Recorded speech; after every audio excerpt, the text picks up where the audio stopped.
Të nderuar miq dhe të ftuar në këtë konferencë, lejoni që për së pari ta falenderoj rektorin e Universitetit Mesdhetar, profesor Angjelin, që më ofroi këtë mundësi të dyfisht.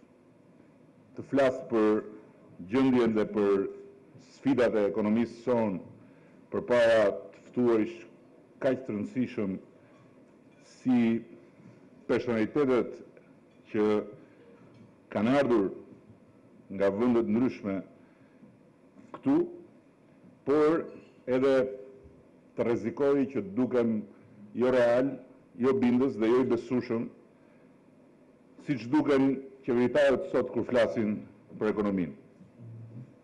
Është rrezik sepse nëse qeveritarët sot i përgjigjështron për ditë realiteti i rënuar i ekonomisë, opozitës nuk mundi mjaftojë qeveria si argument i rënimit që përjetojmë. Dhe as mund t'i lejohet në këto kushte të rënda për gjendjen e ekonomisë, rendja pas parafytyrimesh jo reale, jo bindëse dhe jo të besueshme për të nesërmen. Aq më pak mund lejohet kjo mua sot si kryetari i opozitës përpara këtij auditori, ku të ftuarit kanë vetime posaçme të njohjes tyre të gjerë të ekonomisë në tërësi, por dhe të natyrës problemeve ndërlikuara ekonomike të botës sotme në veçanti. Për më tepër ka edhe një detaj të vogël, por jo të parëndësishëm për mua, përkundrazi, që më arrit peshën e perceptimit të rrezikut në këtë foltore, për të bërë çmos që të mos duken jo bindës, sepse mes jush është dhe një profesor ekonomie që është njëkohësisht dhe gruaja ime. Unë besoj se kriza shqiptare e ekonomisë është vetëm një pasqyrë e krizës që ka prekur mbar Europën. Nuk është vetëm një pasqyrë e krizës që ka prekur mbar Europën, po është përkimi i krizës globale me fazën e shterrimit të një modeli ekonomik rënues për Shqipërinë. Dhe jo vetëm kaq, kriza shqiptare është rënduar edhe më shumë sepse pikërisht kur nisi ky përkim dramatik, qeveria shqiptare zgjodhi drejtshkurtësisht t'i sforcojë mekanizmat e amortizuar të ekonomisë sonë në një përpjekje kokfort për të mos e pranuar krizën.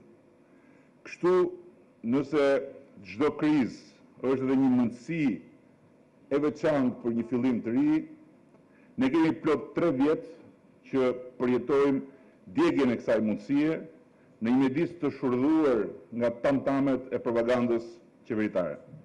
Në vend hapjes një debati gjithëpërfshirës për modelin e zhvillimit të këtyre viteve dhe për rrugët e rimodelimit të tij të mundshëm, ne deri sot kemi mbetur të kyçur në debatin ka apo nuk ka krizë.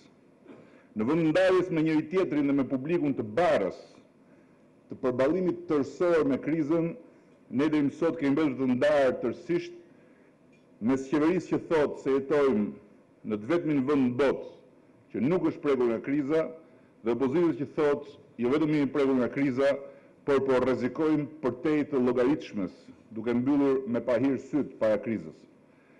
Shkurt, në vend se të qeveriset për të shkuar përtej krizës, Shqipëria po qeveriset nga kriza, duke përjetuar çdo ditë zgjerimin e pasorave të saj. Ambicia ime është që të mos e djegim më tutje mundësinë e veçantë për një fillim të ri që na ofron kjo krizë e rëndë.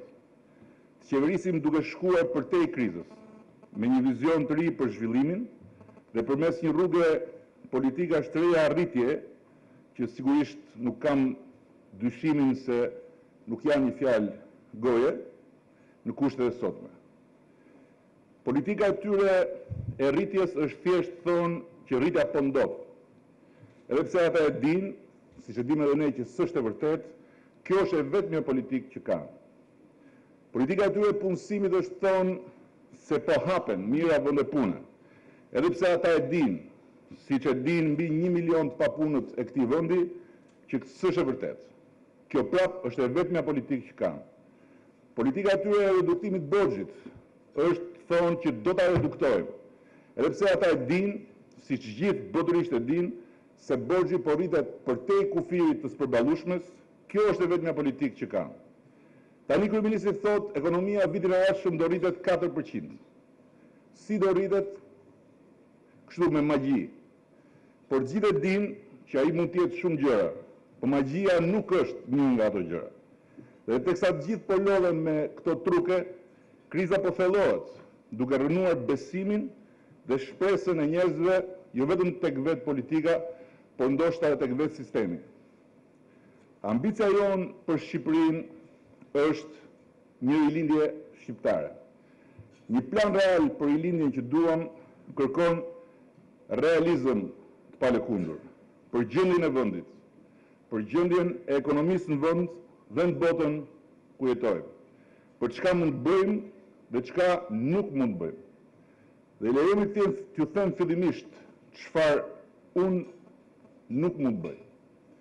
Unë nuk mund premtoj se ne do ta shndrojmë ekonominë brenda natës. Do të na duhet kohë dhe shumë vendosmëri. Unë nuk mund premtoj se një votë për ne sot do të garantoj punë për të gjithë nesër.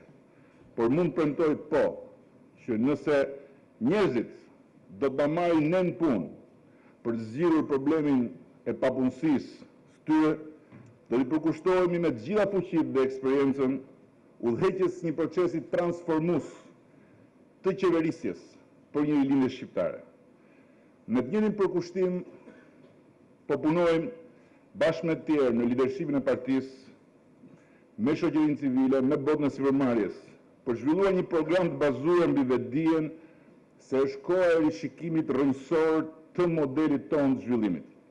Dhe insistoj, është koha për të mos e humbur për fare mundësinë e posaçme që kriza na jep për të shkuar përtej saj.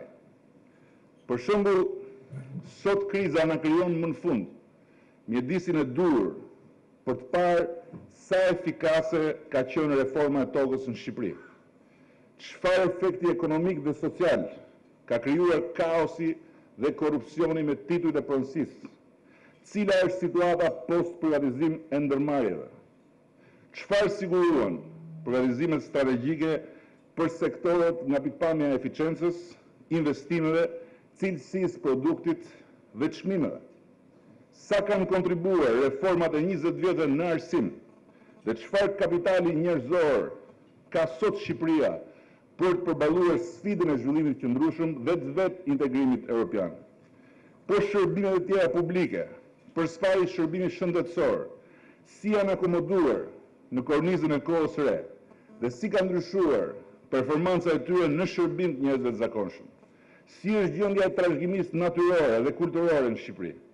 A është më e bukur, më e pastër, më mirëmbajtur në fundit, apo më e shëmtuar, më e ndotur, më e dëmtuar Shqipëria në peizazhin e saj, bregdetar dhe rural?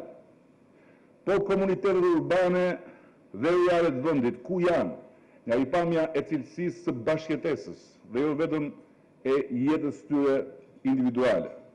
Cila është gjendja e shtetit shqiptar, si tërësi institucionesh dhe korpus administrativ, në zbatimin e ligjit dhe në disponibilitetin ndaj qytetarit? Po vetë qeverisja si proces, a është bërë më efikase dhe transparente? Dhe çfarë modelit sjelljes sociale inspirojnë qeveritarët e sotëm në komunikimin dhe në qasjen e tyre ndaj publikut dhe ndaj gjës publike? Besoj se për çdo njohës sado të sipërfaqshëm të Shqipërisë,